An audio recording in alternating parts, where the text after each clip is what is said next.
Well, hello everyone. Thank you for joining us for this little bit of Aramaic on the weekend.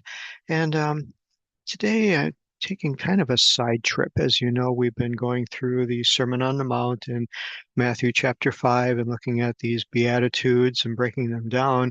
But in my daily reading, I was a little further ahead. I was in Matthew chapter 11, and I came upon the end of the chapter and saw these verses, and immediately my spirit was quickened inside that these verses to me complemented or helped maybe give a little insight into what Jesus was saying on the Sermon on the Mount, because he uses some very similar phrases, and there is at least for me, an implication of what this was all supposed to bring about. You know, we can look at Sermon on the Mount as individual uh, ideas, individual things, but I think looking at them collectively is what's the big picture?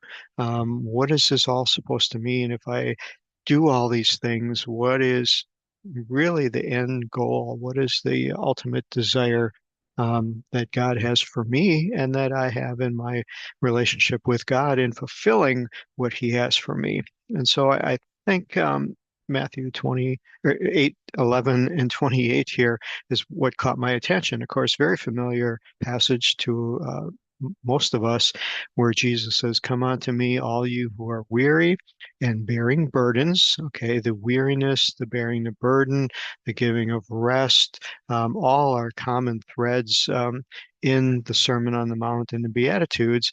But then he goes a little bit further and he says, "Bear my yoke upon you and learn of me, for I am peaceable and lowly in heart, and you shall find rest or repose for your soul." And then finally, the chapter ends with, "My yoke is kindly and my burden is light." And of course, this is maybe a little different translation than the King James, but it piques my interest here. And I was just intrigued by these verses and felt that here's some words of lowly in heart, peaceful, finding rest for your soul, burden is light, kindly. How does that tie in with what Jesus is teaching us in the Beatitudes? And so the word I want to take a look at first is this word yoke. This just jumped out at me, and so we're going to take a look at this word and analyze it. And of course, what we find here, um, again, in these four translations that we can look at, the word yoke is the same, uses the word kindly, pleasant, easy, burden is light. All of them pretty much agree in that. But when we look at this word yoke, it is where I was really intrigued. Um, and I'm going to expand this page here so you can see it. Um, we look at the verses. I always like to look at the verses where it's used and find that here it's only giving reference to this Matthew chapter 11. And I thought that was really strange because that word yoke is used everywhere. We go to the root, and from there, we take a look at the verses that are used, and we get a little bit more of an unpacking. We see the same ones in Matthew. We see it also Acts chapter 15, Galatians 5, Timothy 6 and 1, but not the usage that I was really thinking of where this would be going, because I was just intrigued by it. And so with that, I took a look at, okay, what if we take a look at this word, which is the root is the noon, yod, and resh, and we take a look at what the Hebrew would have, and the Hebrew doesn't use this word at all. It uses the letters ayin and uh, lamed, sometimes a double lamed, and then it has another component of the yoke and the pole that goes between the two being a motah. Again, very different words than are used here by Jesus in the Syriac Aramaic. I took a look at the Hebrew copy of Matthew that I have, and it also uses these same words of the ol in the Hebrew. And so immediately I was intrigued because this ol that's used here in the Hebrew is definitely the yoke that we think of, that it is the wooden device that goes on the shoulder of an animal to pull a plow, just the traditional use of the yoke. And that is this word here in Hebrew, but the Aramaic is different. So wanted to take a look at Marcus Jastrow and look up the root of this. And what I find is, the other word in Hebrew, the ayin and the lamed, is also found in Marcus Jastrow too, and it is there in the Hebrew understanding. So why is this word here different in the Peshitta, in the Aramaic, that again, it's understood that Jesus spoke Aramaic. So did he use this word, and why did this become different? And that the Peshitta is the only place that uses this word for this understanding. So we look at there are a few entries that catch our attention. The first one is to break ground or to clear. Obviously, that's the purpose of why you put a yoke on an ox, to pull a plow, to break something up. Here, this word is also related to plowing. So is Jesus trying to convey some things? There's many metaphors and stories about, that God's word breaks up our heart, breaks up the hardness of our heart, softens our heart. A lot of stories about tilling the ground, and ground being compared to our spirits, our hearts.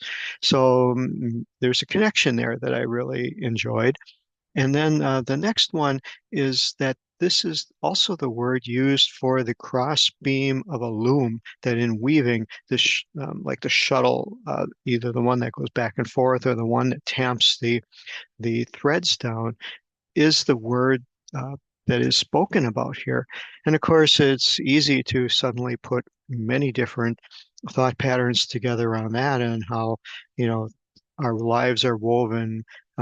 Is Jesus working in our life, creating a tapestry? I've heard that metaphor previously, of making us a new creature, a new life, new garments, new tapestry of our life being created under his handiwork and his direction. And I really like that. Again, here another one, the same word about a cross rod used for passing the thread through the cross beam. And so with that, I got a different picture, rather than one of laboring, of pulling a plow, um, I or of working hard together. I got one of kind of reconstruction, of rebuilding, of crafting, of um, working in our hearts. And so that was very, very intriguing to me. There's another metaphor that I wanted to pass on, is that this term of yoke is used throughout um, the Hebrew scriptures. Of course, this word that we looked at before, the ayin and the lamed, is used over 40 times. And every time it's mentioned, it's more of a severity. In fact, the root word for that comes from a severity as imposed on the neck. And that's where that word yoke comes from. And obviously, you can understand that this was not a comfortable situation to have a wooden member on the animal's neck. It wore his skin down. It was heavy, just many negative connotations that go along with that type. But there's also something in the Hebrew thought process called the yoke of Torah. And so went to find an overview of that. It's spoken of throughout, and it's something that the Jewish people will be very proud of. They will be um, consider it a great honor to take on what they call the yoke of Torah. Now, to us in English, through the years, the English in the Bible, wherever the word Torah comes up in Hebrew, it's translated into law. And when we hear that, we get a very negative connotation right away. And there are many things in the New Testament that talk about the laws that existed being impossible to fulfill, and using the word yoke in that connotation. But um, when we think of Torah, the word Torah actually means teaching.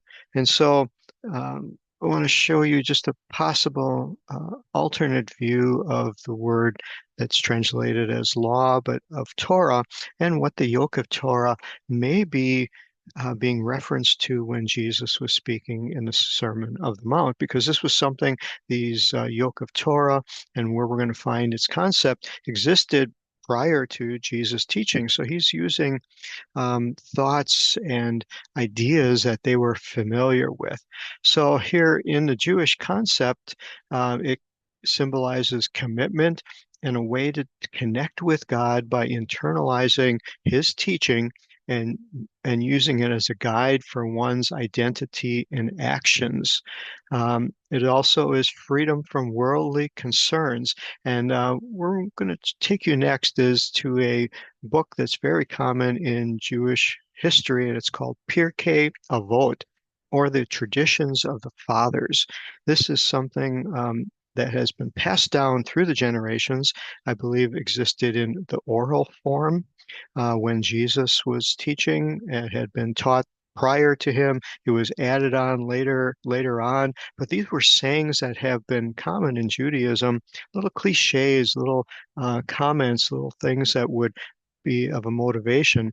And so in Pirkei Avot, chapter 3, we get to verse 5, and here is a rabbi who had been noted for saying this, that whoever takes upon himself the yoke of Torah, they remove from themselves the yoke of the government and the yoke of worldly concerns.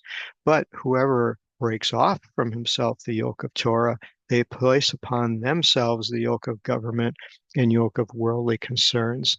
Found that very interesting because of the Jewish concept of what it means to exist under many different governments that were not of their own. They were refugees. They were uh, of the diaspora, meaning the displacement. They were scattered throughout the world and lived under many different cultures, many different government systems. And it is a somewhat of a common teaching in Judaism not to get involved in the government. That when you do that, they historically have always ended up on the short end of the stick. It has always turned against them. And Jesus points this out because at the time when he was ministering, Judaism had become very, at least the rulers had become very much involved in the government. And it led to divisions and um, corruption, and eventually the downfall of the temple later on and destruction of the temple. It's what led to Jesus being crucified on a cross, was the hierarchy of the Jewish rulers being involved and being supported and being on the side of the government. And so Judaism as a whole does not promote getting involved in that. They promote uh, working towards the kingdom of heaven. And of course, that again falls right in line with what Jesus' Sermon on the Mount is all about. And so I was just very, very much intrigued by that. I wanted to just share that with you. We're going to break up a little bit more of this later on, because there are just other things that occur in these verses in Matthew 11, 28, 29, 30, that I feel really parallel the Sermon on the Mount, and are maybe even a little bit clearer summary of what the Sermon on the Mount was trying to bring.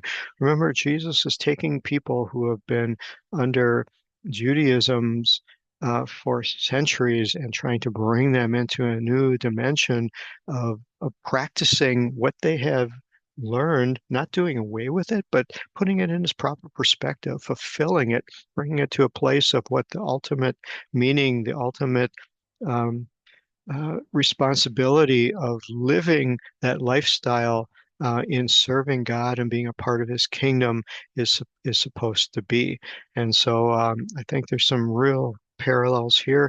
And next week, please come back as we jump into another portion of this and compare.